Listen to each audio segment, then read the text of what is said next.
अच्छा जी, आप सबको इंतजार है कप्तान के खिताब का। मैं जब छोटा सा था, अभी भी छोटा हूं, 40 के करीब हूं सिर्फ, लेकिन इमरान खान साहब को जब जब बुलाया, हर बार दिल से इतनी खुशी महसूस की और अल्लाह ताला का शुक्र भी अदा किया कि यह मौका मिलता है कि इस अजीम लीडर को बुलाएं। लेकिन आज ये काम मैं अकेले नहीं करूंगा। आज कैपिटल अरीना में मौजूद तमाम पाकिस्तानी यहाँ पे आप सब ने मेरा साथ देना है और इंतजार की घड़ियां अब खत्म। अब से चंद ही लम्हों में हम बुलाने जा रहे हैं एक साथ मिल के उस लीडर को जिसने अपने मुल्क के लिए, अपनी धरती के लिए अपना सब कुछ छोड़ दिया। सिर्फ एक मिशन कि पाकिस्तान के हालात बदलने हैं। आप अनथक मेहनत कर रहे हैं। पाकिस्तानियों, मेरे साथ मिलके आप बुलाएंगे उनको जो है पाकिस्तान की शान है। आप पाकिस्तान की आन है। आप पाकिस्तान की पूरी दुनिया में पहचान है। आप पाकिस्तान के खान है। आप वजीर आजम पाकिस्तान है। आप इमरान खान है।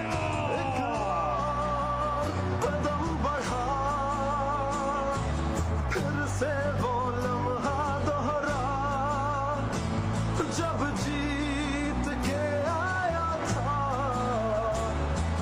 फिर से वतन को जिता।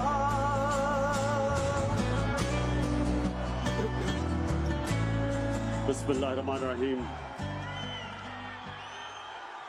इय्याका नअबुदु व इय्याका नस्तईन।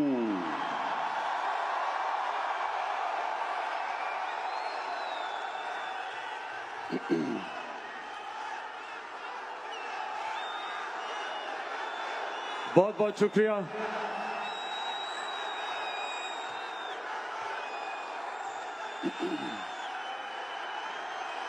बहुत बहुत शुक्रिया आपका। दिल से आपका शुक्रिया अदा करता हूं। दिल से शुक्रिया अदा करता हूं जो आज आपने मुझे इज्जत दी। बहुत बहुत शुक्रिया आपका।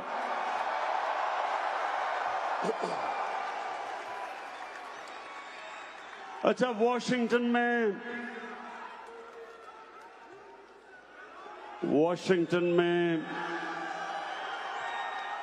मैंने सोचा था कि एक होटल के अंदर हम 500 1000 अपने पाकिस्तानी बुलाएंगे और मैं आपसे बातचीत करूंगा। मैं सोच भी नहीं सकता था कि इतने बड़े स्टेडियम में आपसे बातचीत होगी।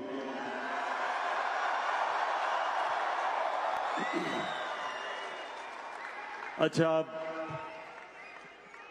अब आपने बड़ी आराम से अब मेरी बात सुननी है। सारे नारे बाद में, पहले मेरी आपने अब बात सुननी है।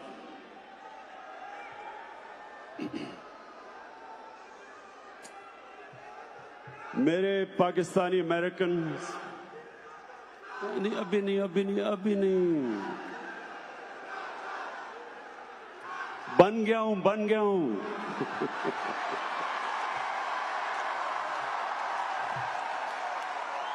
22 साल से सुनता था वजीर आजम इमरान खान, अब बन गया हूं। आदी नहीं हो रहे लोग इसके।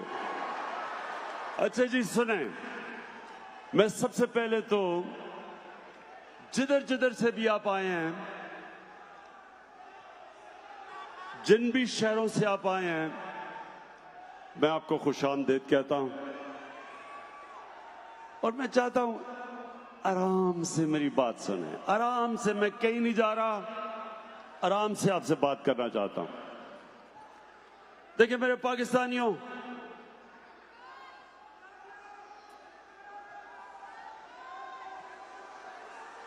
एक चीज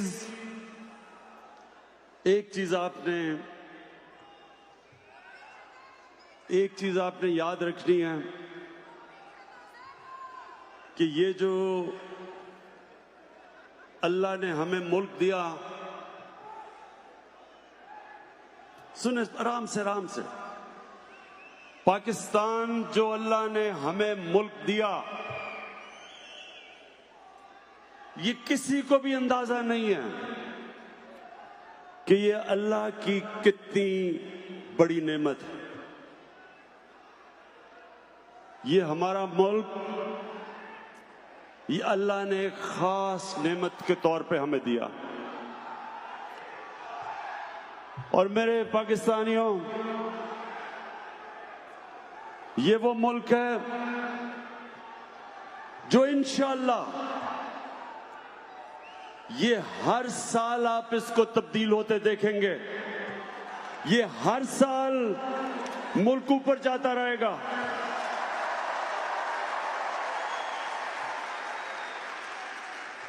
अब दो चीजें आपने समझनी है कि क्यों जमहूरियत दुनिया में आगे चली गई और बादशाह पीछे रह गई। इसकी दो वजूहात हैं और मैं चाहता हूं कि ये याद रखें कि ये दो वजह है कि हम क्यों पीछे रह गए और दुनिया आगे चली गई। मेरे पाकिस्तानियों, जमहूरियत के अंदर दो चीजें हैं जो बादशाह में नहीं है। नंबर 1, जमहूरियत के अंदर मेरिट है। बादशाह के अंदर मेरिट नहीं है। खून के ऊपर बादशाह में रिश्तेदारी है, खून है। जमहूरियत के अंदर मेरिट है। दुनिया के अंदर जो मुल्क आगे गए मेरिटोक्रेसी की वजह से, जो मुल्क पीछे रह गए, जितनी कम मेरिट उतना मुल्क पीछे रह गया। मैं आपको सिंपल मिसाल देता हूं, क्रिकेट की मिसाल देता हूं। क्रिकेट में ऑस्ट्रेलिया दुनिया की वो टीम है जो दुनिया में सबसे कामयाब रही है। क्यों कामयाब है?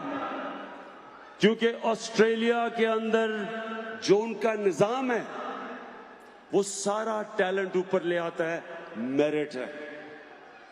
पाकिस्तान, मैं आप सबके सामने कहता हूं, मैं दुनिया में क्रिकेट खेला हूं, सबसे ज्यादा दुनिया में अगर मैंने क्रिकेट का टैलेंट देखा तो वो पाकिस्तान में।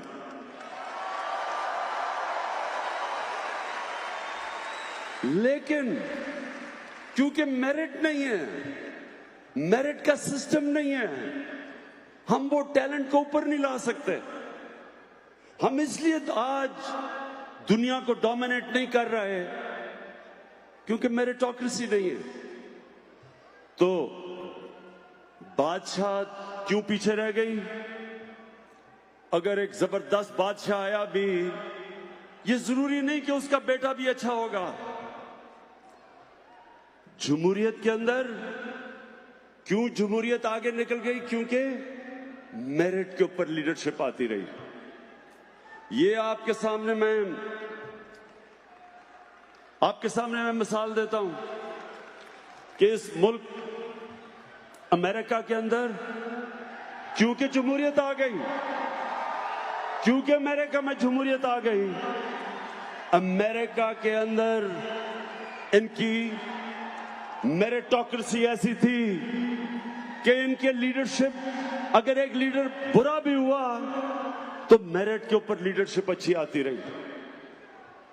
हमारे मुसलमान दुनिया में, आप हिंदुस्तान की मिसाल लें, मैं ही आज आप पाकिस्तानियों आज को इसलिए ये चीज कह रहा हूं क्योंकि आपको समझना चाहिए कि मुसलमान भी नीचे क्यों रह गए और पाकिस्तान भी आगे क्यों नहीं बढ़ सका।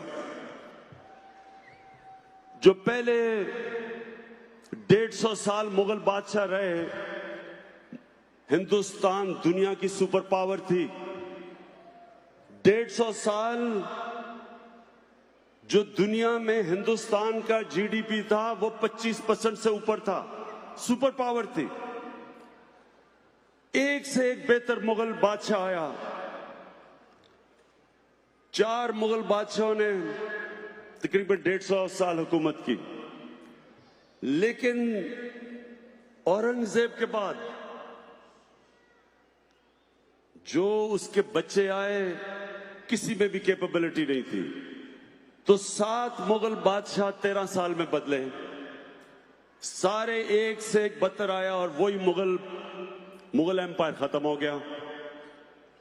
उसी तरह ऑटोमन एम्पायर, एक से एक बेहतर ऑटोमन बादशाह आता रहा सुलेमान तक, सुलेमान द मैग्निफिसेंट। उसका बेटा ठीक नहीं था और उधर से नीचे जाना शुरू हो गया। जमहूरियत में क्या होता है, क्योंकि खून के ऊपर नहीं सिलेक्शन होती लीडरशिप की, मेरिट के ऊपर होती है। इसलिए जिस तरह इलामा इकबाल ने भी कहा, शाह वलीउल्लाह ने भी कहा कि मुसलमान पीछे बादशाह की वजह से रह गए। अब पाकिस्तान पे आ जाएं। हमारे मुल्क में कायदे आजम के बाद क्यों नहीं कोई लीडर मिला? एक जुल्फिकार अली भुट्टो थे,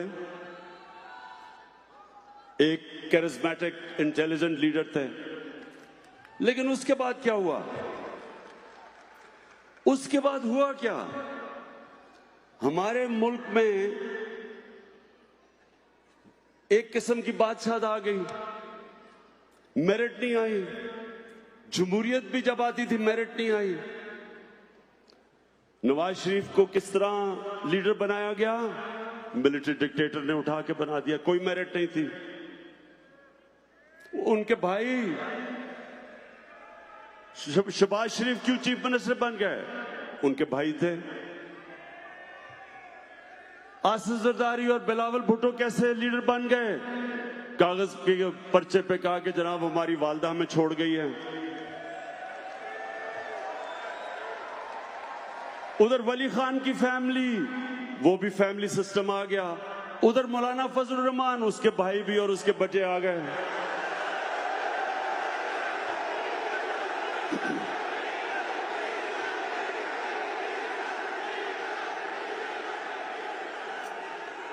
कहने का मकसद ये है कि जब जमहूरियत भी आई, मेरिट तो नहीं आई।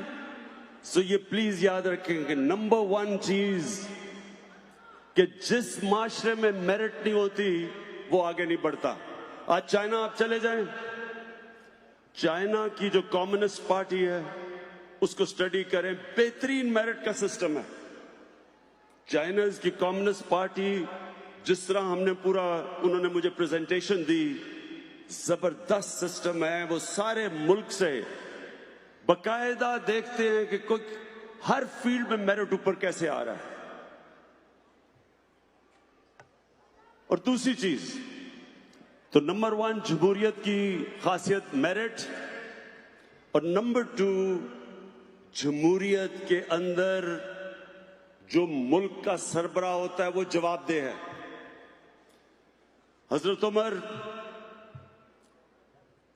मदीना की रियासत के अंदर, हजरत उमर जैसे एक अजीम लीडर को आम आदमी खड़ा होकर पूछता है कि किधर से आपने ये पैसा आया जो आपने कपड़े पहने हुए हैं? लीडर जवाब देता। हजरत उमर ने ये नहीं कहा कि तुम्हारी मिजाल है मेरे से पूछो, या जो आजकल पाकिस्तान में हो रहा है ये नहीं कहा कि पता नहीं मैं कौन हूं।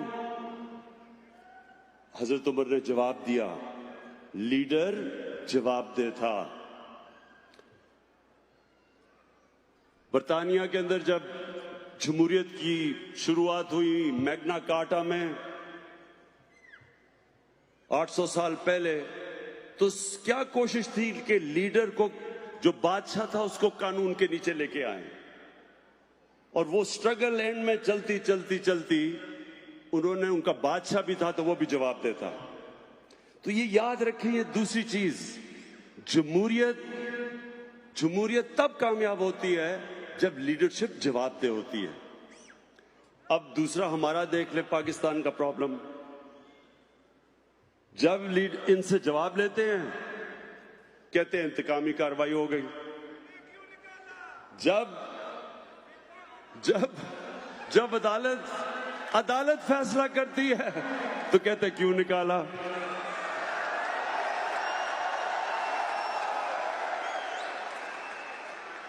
आप और ये जो आज पाकिस्तान में हो रहा है ये नया पाकिस्तान बन रहा है। कभी इन लोगों से जवाब नहीं लिया गया था, कभी लीडरशिप से जवाब नहीं लिया गया था। लोग कहते हैं ना जी कि किधर है नया पाकिस्तान। आपकी आंखों के सामने नया पाकिस्तान बन रहा है।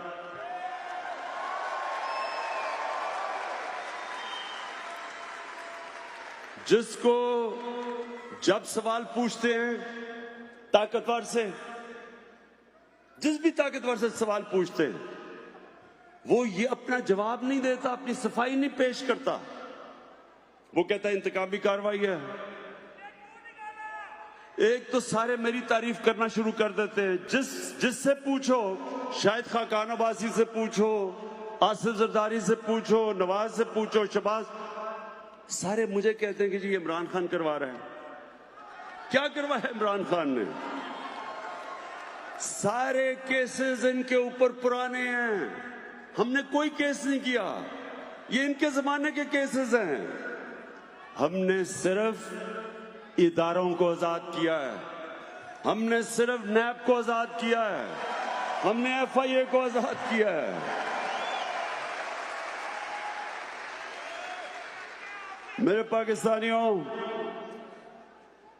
नबी सल्लल्लाहु अलैहि वसल्लम उन्होंने कहा था कि तुम्हारे से पहले बड़ी कौमें बर्बाद हुई जिधर एक कानून ताकतवर के लिए और दूसरा कमजोर के लिए। हमारे सामने, हमने अपनी आंखों के सामने पाकिस्तान को नीचे जाते देखा है। मैं जब बड़ा हो रहा था 1960s के अंदर पाकिस्तान सबसे तेजी से तरक्की कर रहा था बर्रे सगीर में, बल्कि एशिया में पाकिस्तान की मिसाल दी जाती थी।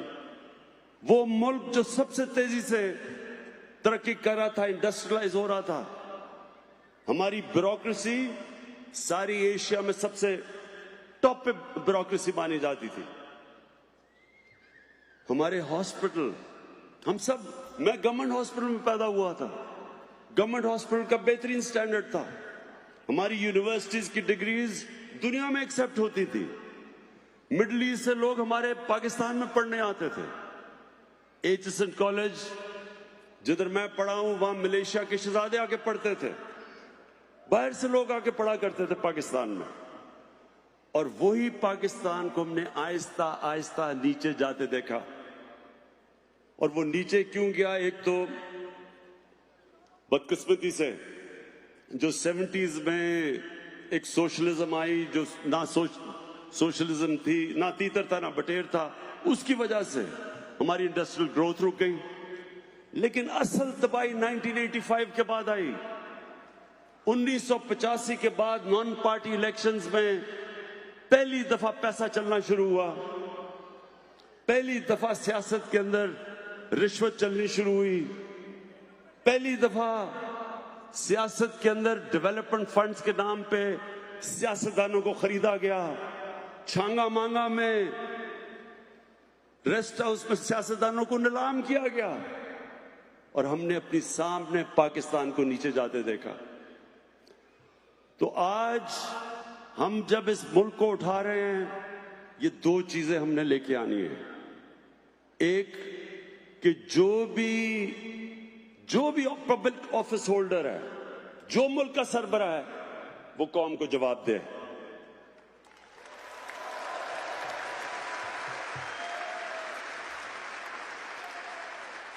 आजकल ये सारे सब इकट्ठे हो गए हैं। कोई दीनी जमात है, फजलुर रहमान इस्लाम को लेके आ रहा है, वो भी एक साथ है। दूसरी तरफ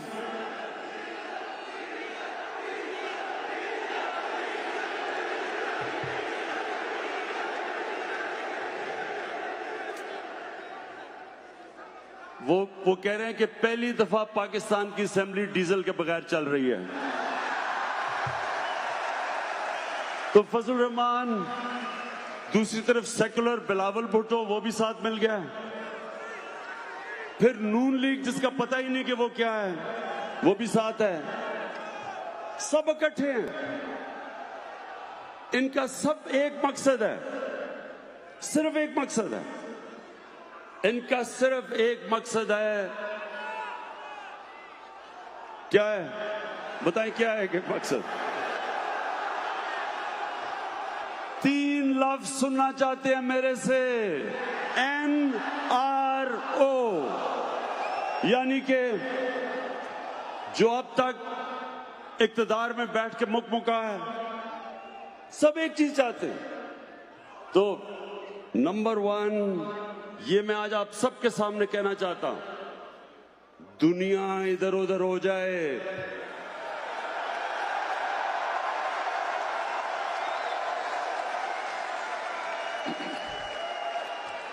मुझे बल्कि बाहर से भी सिफारिशें भिजवाई हैं। एक आध बादशाह ने भी मुझे सिफारिश की है। लेकिन ये वक्त है, आज अगर हम खड़े हो गए, हमने ताकतवर का आज एहतसाब कर दिया, इनकी प्रॉपर्टीज अटैच करनी हमने शुरू कर दी हैं, इनकी बेनामी प्रॉपर्टीज हमने पकड़नी शुरू कर दी हैं, इनने जो अरबों अरबों रुपया बाहर लेके गए हैं, बाहर की गवर्नमेंट से हमने बातचीत शुरू कर दी है कि ये पैसा वापस लेके आए।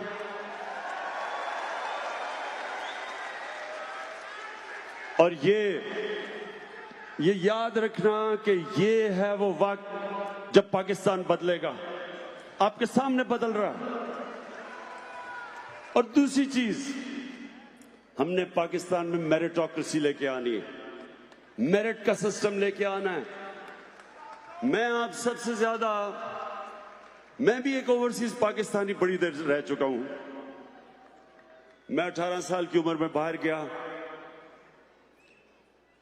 क्रिकेट खेलने गया, पहले पढ़ाई की, फिर 18 साल तक बाहर, आधा साल बाहर रहता था, क्रिकेट खेलता था। तो मेरा सबसे ज्यादा ओवरसीज पाकिस्तानी के साथ राब्ता रह चुका है। मैंने अमेरिका में भी पाकिस्तानी कम्युनिटी देखी शुरू में। मैंने इंग्लैंड में खास तौर पे अपनी पाकिस्तानी कम्युनिटी को आते देखा। First generation, second generation, third generation अपने सामने देखा। मैंने जो एक नतीजे पे आया वो ये कि हमारे लोग, जब उनको मौका मिलता है, जब जो अंग्रेजी में कहते हैं लेवल प्लेइंग फील्ड मिलती है, जब उनको एक ऐसा निजाम मिलता है जिधर मेहनत का फल मिलता है, जिधर वो मेहनत करता है उसको फल मिले, हर जगह मैंने पाकिस्तानियों को ऊपर आते देखा है, एक्सेल करते देखा।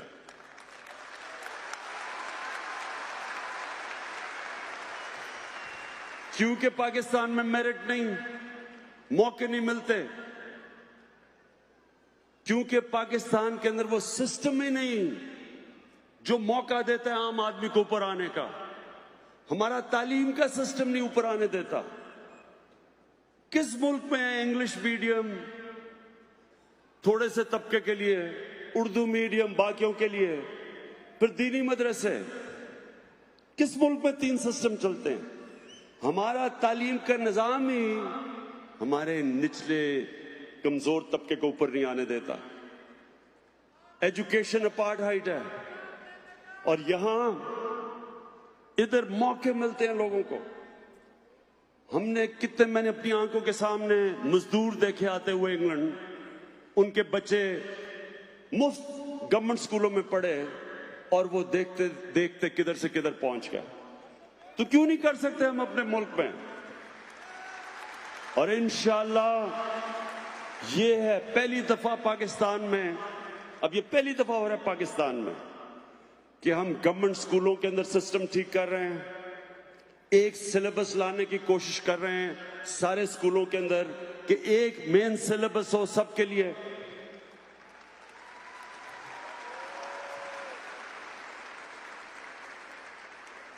ताकि मौका मिले ऊपर आने के लिए हमारे लोगों को। हम पहली दफा मदरसों के, हमने साथ बैठे मदरसों के जितने भी उनकी तंजीमें थी उनके साथ हम बैठे।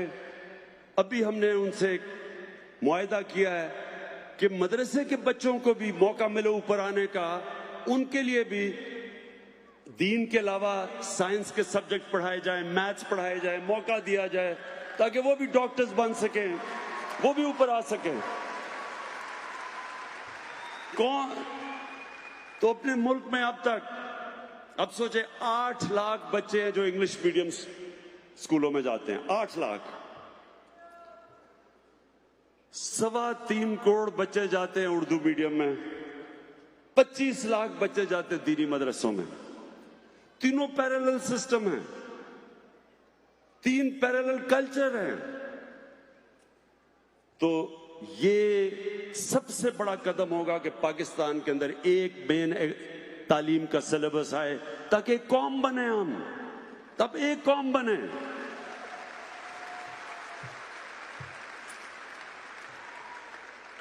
और मेरिट का सिस्टम तब आएगा पाकिस्तान में जब ये जो खानदानों की सियासत है ये खत्म हो, ये जो जागीरदाराना निजाम है ये खत्म हो।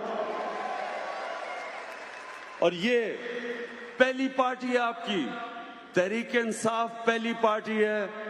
कोई इमरान खान का रिश्तेदार किसी ओहदे पे नहीं है, कोई मेरा दोस्त किसी ओहदे पे नहीं है। ये पहली पार्टी है जो मेरिट के ऊपर लोग आ रहे हैं। और इंशाल्लाह इस पार्टी से हम आपको नए लीडर निकाल के दिखाएंगे। जिस तरह मुराद सईद एक आम स्टूडेंट से उठ के एक लीडर बन गया है, फेडरल मिनिस्टर है आज, किसी का रिश्तेदार नहीं है। और हमाद अजहर अभी एक हमारा नया लीडर उभरा है जिसको फिर हमने फेडरल मिनिस्टर बनाया है। कहने की मैं ये कोशिश कर रहा हूं कि ये मुल्क, हमारा मुल्क आपके सामने उठेगा। आपके सामने आप देखेंगे कि सिर्फ हम निजाम ठीक करके मौका देंगे निचले तबके को ऊपर आने का। मैं आपको एक मिसाल देता हूं नमल यूनिवर्सिटी की। मैंने नमल यूनिवर्सिटी क्यों बनाने का फैसला किया? क्योंकि मियांवाली के अंदर मैं जब हल्के में फिरता था तो बेरोजगारी थी, नौजवान बेरोजगार फिर रहा था, जुर्म की तरफ जा रहा था, मंशियात की तरफ जा रहा था। तो मैंने सोचा एक टेक्निकल कॉलेज बनाऊंगा ताकि हुनर सीखे। लेकिन वो जगह इतनी खूबसूरत थी कि मैंने यूनिवर्सिटी बना दी। अब आप ये सोचे कि वहां उर्दू मीडियम के बच्चे, उनको पहले हमने अंग्रेजी पढ़ाई, फाउंडेशन कोर्स करवाया, ब्रैडफोर्ड के साथ वो यूनिवर्सिटी की एफिलिएशन करी। ब्रैडफोर्ड इंग्लैंड की यूनिवर्सिटी थी। मैं आपको अब ये समझाने की कोशिश कर रहा हूं कि कितना बड़ा टैलेंट हमारा नीचे है पाकिस्तान में, जिसको मौका नहीं मिलता ऊपर आने के लिए। वही बच्चे उर्दू मीडियम स्कूल से उठ के पहले इंग्लिश सीखी, फिर ब्रैडफोर्ड यूनिवर्सिटी की डिग्री उन्होंने बैठ के ली। और ब्रैडफोर्ड यूनिवर्सिटी में सिर्फ 12 या 13% बच्चों को फर्स्ट डिवीजन मिलती है। नमल में 55 से 60% बच्चों ने फर्स्ट डिवीजन ली। तो आप ये खुद सोचें कि कितना ज्यादा हमारा टैलेंट जाया हो रहा है पाकिस्तान में, क्योंकि हमारा निजाम ही एलीट का है, ऊपर ही नहीं आने देता लोगों को। तो सबसे ये दूसरा बड़ा हमारा चैलेंज है। लेकिन मैं आज अपने इतने बड़ा क्राउड जो पाकिस्तानी आए हुए, मैं आपको एक और चीज कहना चाहता हूं कि हमने जितना जितना टाइम गुजरता जा रहा है, ये 10 महीने, मैंने खुद, मुझे अंदाजा नहीं था कि अल्लाह ने पाकिस्तान को क्या क्या दिया।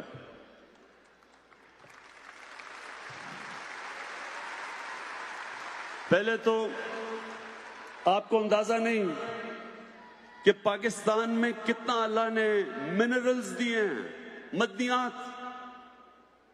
जो पाकिस्तान के पास तांबे के जखीरे हैं वो दुनिया में 4-5 बड़े मुल्कों के मुकाबले में अरबों अरबों डॉलर के जखीरे पड़े हुए वहां।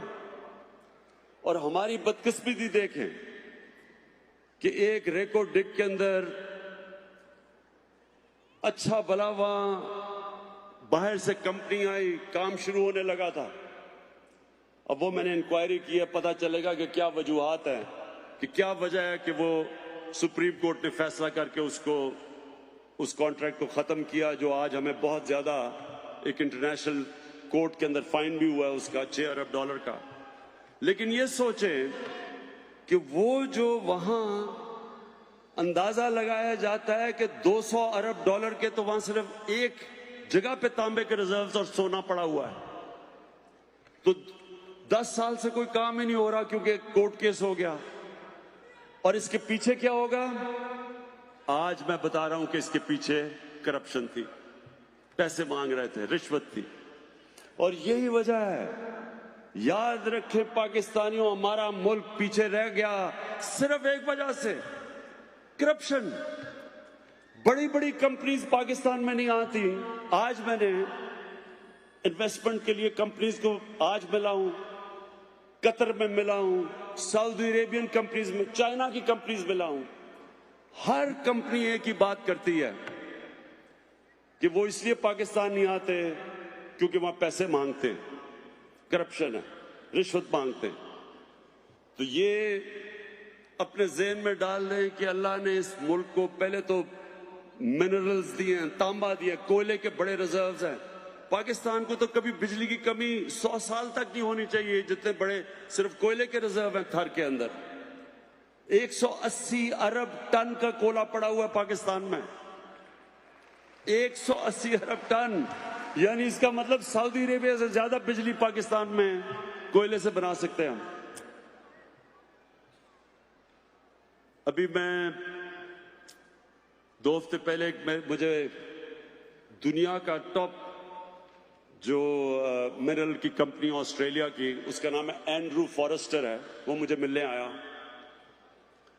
वो मुझे कहता कि सारी दुनिया को पता है कि पाकिस्तान में कितने ज्यादा तांबे के रिजर्व्स हैं, कोयले हैं, सोना है, लेकिन कहता दुनिया इसलिए नहीं आती, करप्शन की वजह से लोग पैसे मांगते हैं। तो ये मैं आज आपको बता रहा हूं कि इंशाल्लाह आप देखेंगे कि ये अब कंपनीज पाकिस्तान आएंगी, बड़ी बड़ी कंपनीज, क्योंकि हमारे पास तो पैसा नहीं है जो मिनरल्स जो इनकी एक्सप्लोरेशन करें।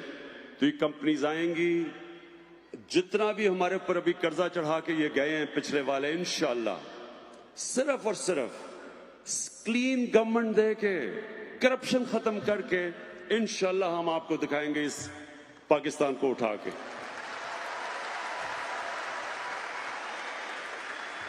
हम चाइना गए, अब ये सुने जरा, जो हमें अल्लाह ने जमीन दी है, ये जो हमारे पास जमीन है, ये जरखेज तरीन जमीन है। हम अभी चाइना गए, चाइना की कंपनीज से हमने MOU साइन किया CPEC के अंदर।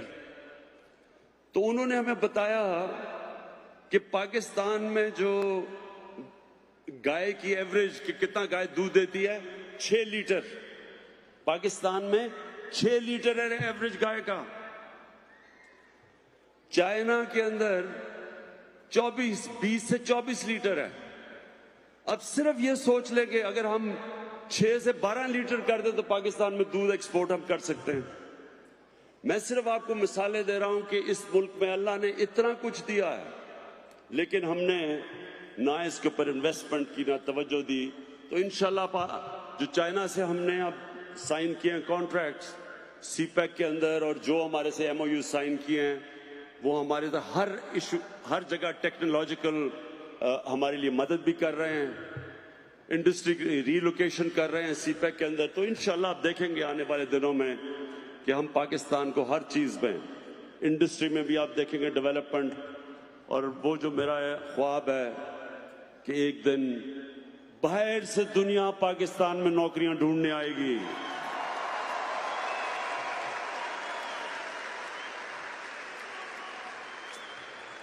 अब मैं आपसे ये अब मेरे से सब पूछते हैं कि जी आपकी विजन क्या पाकिस्तान की, कि किस तरह का पाकिस्तान होना चाहिए।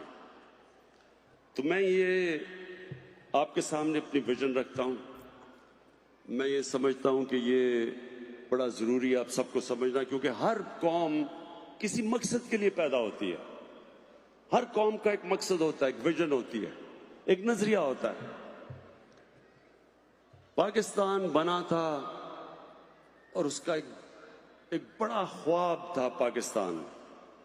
इलामा इकबाल और कायदे आजम, जो एक लीडर को मैं मानता हूं, कायदे आजम को, और इलामा इकबाल जो शायद ही इतना बड़ा मुसलमान दुनिया में कोई ज़हन हो पिछले 500 साल में, तो इनकी क्या थी। मैं ये चाहता हूं कि आप अपने बच्चों को जो अमेरिका में बड़े होंगे उनको प्लीज ये एक चीज समझाएं कि ये क्या ख्वाब थी पाकिस्तान की। और मैं ये इसके ऊपर अपनी ये बात खत्म करूंगा। मैं चाहता हूं कि ये बड़े गौर से समझें, क्योंकि जो आपके बच्चे हैं उनको ये पता होना चाहिए कि क्या मकसद था इस मुल्क का बनने का। देखिए, पाकिस्तान बना था, उसको इलामा इकबाल ने जिस तरह कहा, इसने एक इस्लामी फलाई रियासत बनना था। वो क्या, कौन सी इस्लामी फलाई रियासत बनी थी? जो कि मदीना की रियासत थी। मदीना की रियासत क्या थी? कितने लोगों को पता कि मदीना की रियासत क्या थी? मदीना की रियासत एक मॉडर्न स्टेट थी, मॉडर्न प्रिंसिपल्स पे बनी हुई थी। वो जो कुरान शरीफ के अंदर अल्लाह ने हमें कहा है कि नबी सल्लल्लाहु अलैहि वसल्लम की सुन्नत पे चलो, उनके रास्ते पे चलो, उनकी शरिया पे चलो, उनकी शरिया मदीना की रियासत थी। मदीना की रियासत के क्या असूल थे, ये आप मेरे बड़े गौर से आपने मेरी बात सुननी है। मदीना की रियासत दुनिया की तारीख की पहली फलाई रियासत बनी थी। एक इंसानियत का निजाम बना था, अदल और इंसाफ का निजाम बना था। मदीना की रियासत, मदीना के रियासत के वो कौन से असूल थे? सबसे बड़ा असूल था, उसमें रहम था। एक कमजोर के लिए रहम था। बेवों, यतीमों, माजूरों, गरीबों, बूढ़ों को पेंशन्स पहली दफा मदीना की रियासत में शुरू हुई थी कि रियासत ने बूढ़ों की भी जिम्मेदारी ली थी।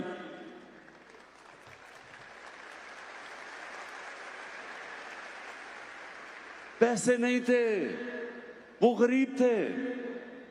उनके साथ दो सुपर पावर्स थी, पर्शियन एम्पायर और रोमन एम्पायर।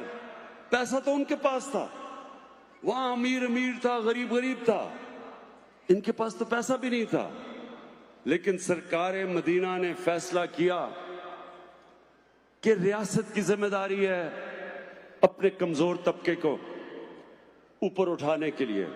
पहली दफा प्रोग्रेसिव टैक्सेशन निकली, जो आजकल मगरिब में आप देखते हैं। प्रोग्रेसिव टैक्सेशन, पैसे वालों से टैक्स लिया और कमजोरों के ऊपर खर्च किया। ये पहली दफा हुआ था। उससे पहले कोई कॉन्सेप्ट नहीं था। उससे पहले बादशाह अमीर और उसके इर्द गिर्द अमीर, बाकी कौम गरीब। ये जो प्रोग्रेसिव टैक्सेशन, पैसे वालों से लेके गरीबों को देना, ये पहली दफा मदीना में हुआ था। फिर ख्वातीन को राइट्स दिए गए थे, वो भी रेवोल्यूशन थी। पहली दफा ख्वातीन को हिस्सा दिया गया था जायदाद के अंदर। आज तक मुझे अफसोस से कहना पड़ता है कि आज तक पाकिस्तान में हम स्वाय थोड़े से शहरों के, देहात में आज तक हम औरतों को उनका हिस्सा नहीं देते जायदाद में। ये तहरीक इंसाफ अब कानून लेके आ रही है कि ये बाय कानून उनको देना पड़ेगा, हमारी औरतों को हिस्सा। फिर पहली दफा गुलामों को सरकार मदीना ने कैसे उठाया? उन्होंने कहा कि गुलामों को आपने बिल्कुल उस तरह ट्रीट करना है जिस तरह वो आपका फैमिली का मेंबर है। उन्होंने जो गुलामों, आप ये सुने जरा, कितनी दुनिया में जो ब्लैक अफ्रीकन्स हैं, कितना उनसे जुल्म हुआ दुनिया में देख लें। लेकिन सरकार मदीना ने जब हजरत बिलाल को उठा के उन्होंने माशरे का एक मेंबर बनाया, उससे क्या हुआ? मुसलमान दुनिया वो वाहिद एग्जाम्पल है जिधर गुलाम बादशाह बन गए। स्लेव डायनेस्टीज थी हिंदुस्तान में, स्लेव डायनेस्टीज थी। कुतुबुद्दीन ऐबक गुलाम था, तुर्की में मामलूक्स वो गुलाम थे, वो जो बादशाह बन गए। ये गुलामों को आजाद किया, ख्वातीन को राइट्स दी, इंसानों को बराबर किया। जो उनका आखिरी खुतबा था अराफात के ऊपर, जो नबी सल्लल्लाहु अलैहि वसल्लम का आखिरी खुतबा था, उन्होंने ह्यूमन राइट्स का चार्टर बताया जो आज यूएन कह सकती है। वो आप ये समझेंगे कि आज यूनाइटेड नेशंस का चार्टर अनाउंस हो रहा है, जो उन्होंने आखिरी खुतबे में कहा कि इंसान बराबर हैं, चाहे जो मर्जी उनका रंग हो। जो माइनॉरिटीज थी, मिसाक मदीना साइन किया यहूदियों से, ईसाइयों से, कि आपकी जो इबादत गाह हैं उनको हम प्रोटेक्ट करेंगे। ये सारे मॉडर्न कॉन्सेप्ट्स थे। और ये बनना है पाकिस्तान ने। ये है हमारी विजन, ये पाकिस्तान हमने बनाना है। एक इंसानियत का निजाम, एक इंसाफ का निजाम, एक मेरिट का सिस्टम। जो मदीना की रियासत ऊपर कैसे गई? मेरिट का सिस्टम था। जो भी ऊपर हो, जो भी अच्छा करता था उसको ऊपर ले आते थे। खालिद बिन वलीद वो कमांडर था जिसने तकरीबन मुसलमानों को जंगे ओहद में शिकस्त दे चुका था। उसको उन्होंने उठा के सैफुल्लाह का खिताब दे दिया मेरिट के ऊपर। बड़े पुरानों ने कहा जी हम आपके साथ ज्यादा देर से लड़ रहे हैं, तो ये आपने खालिद बिन वलीद को क्यों सैफुल्लाह का दिया? मेरिट के ऊपर दिया। मेरिट का सिस्टम था। जो आता था, जो भी उम्मा में आता था, मेरिट के ऊपर वो ऊपर आ जाता था। तो हमने भी पाकिस्तान में वो उसूलों के ऊपर अपने मुल्क को खड़ा करना है। और इंशाल्लाह आप ये देखेंगे कि अल्लाह ने जो हमारे मुल्क में टैलेंट दिया है, जब मौका मिलता है हमारी कौम को, लोग दुनिया में जिधर जाते हैं ऊपर से ऊपर चले जाते हैं। मैं जब क्रिकेट में ऊपर गया था तो मैं इंग्लैंड गया था। इंग्लैंड में मैंने सीखी थी क्रिकेट। और हम वापस जब इंग्लैंड से आए तो फिर हमने अपने लोगों को, अपने बाकी खिलाड़ियों का स्टैंडर्ड रेज किया। और अब वर्ल्ड कप के बाद मैंने फैसला किया है कि मैं अब ये पाकिस्तान टीम को ठीक करने लगा हूं। इंशाल्लाह आपको उनको तकलीफ है।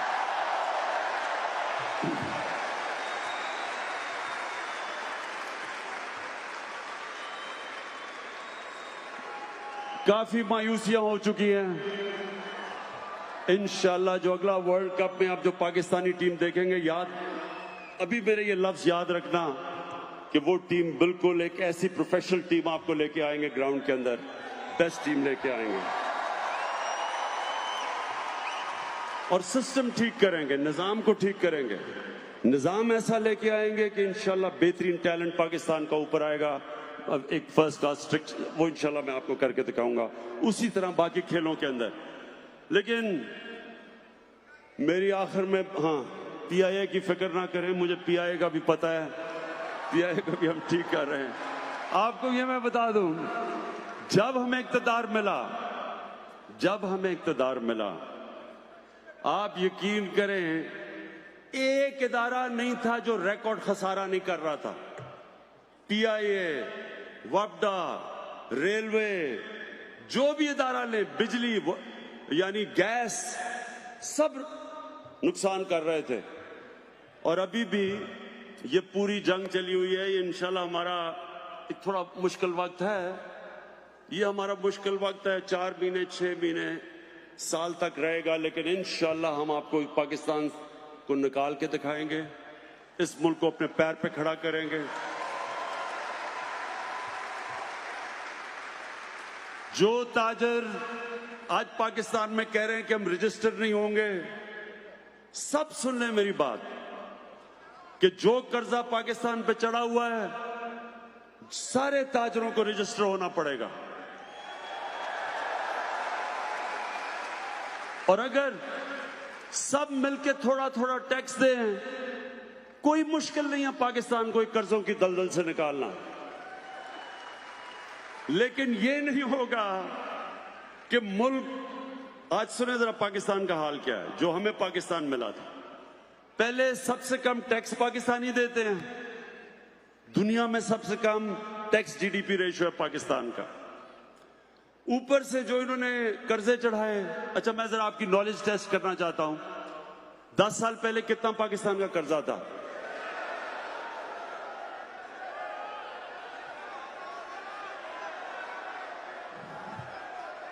$6,000 अरब रुपया 10 साल पहले पाकिस्तान का कर्जा था। और 10 साल के बाद इन दोनों ने किधर तक पहुंचाया? 30,000 अरब रुपया। फिर से सुने 60 सालों के अंदर पाकिस्तान का कर्जा 6,000 अरब था। 60 सालों में, 10 सालों में इन दोनों ने 6 से 30 अरब पे कर्जा लेके गए। क्या किया इस कर्जे का? मुझे बताएं तो सही, पैसा गया किधर गया पैसा ये? और ये पैसा हमने इनसे निकालना है।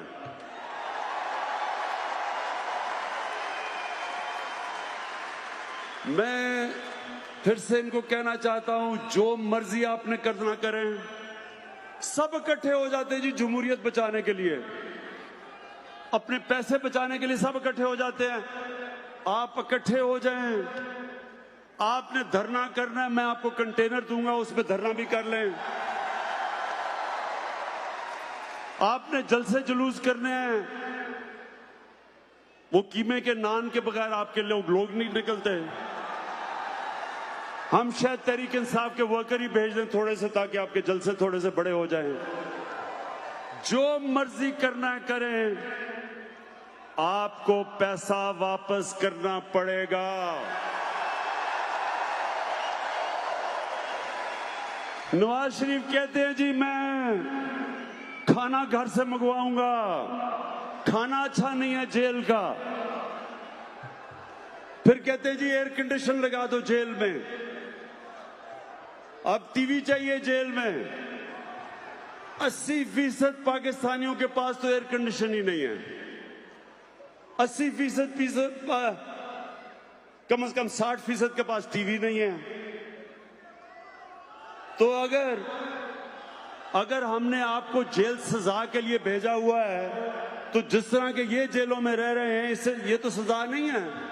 लोग तो खुशी से, आधी पब्लिक तो खुशी से जेल में जाएगी अगर उनको टीवी भी मिल जाए, खाने भी मिल जाए, एयर कंडीशन भी मिल जाए। सजा तो ना हुई है। तो मैं ये आप सबको आज सबको ये कहना चाहता हूं कि वापस जाके मैं ये टीवी शीवी तो जेल से निकालू ना मैं।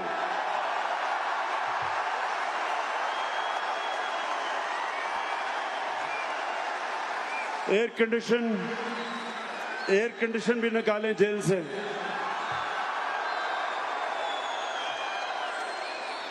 मुझे पता है मरियम बीबी बड़ा शोर मचाएगी, लेकिन मरियम बीबी पैसा वापस कर दें, वो जेल से बाहर जा सकते हैं। पैसा वापस कर दें। एक तरफ हमारी कौम, हमारे लोगों के पास ना अच्छा अस्पताल है, ना स्कूल है, ना साफ पीने का पानी है कई जगह, क्योंकि पैसा नहीं है हमारे पास। और दूसरी तरफ आप जेल में फैसिलिटीज इसलिए, और आसिफ जरदारी दूसरे जेल में है। जरदारी का भी मैं देख रहा हूं, वो जेल में जाता है, अस्पताल चला जाता है, सारा टाइम अस्पताल में गुजार लेता है। आसिफ जरदारी आपको भी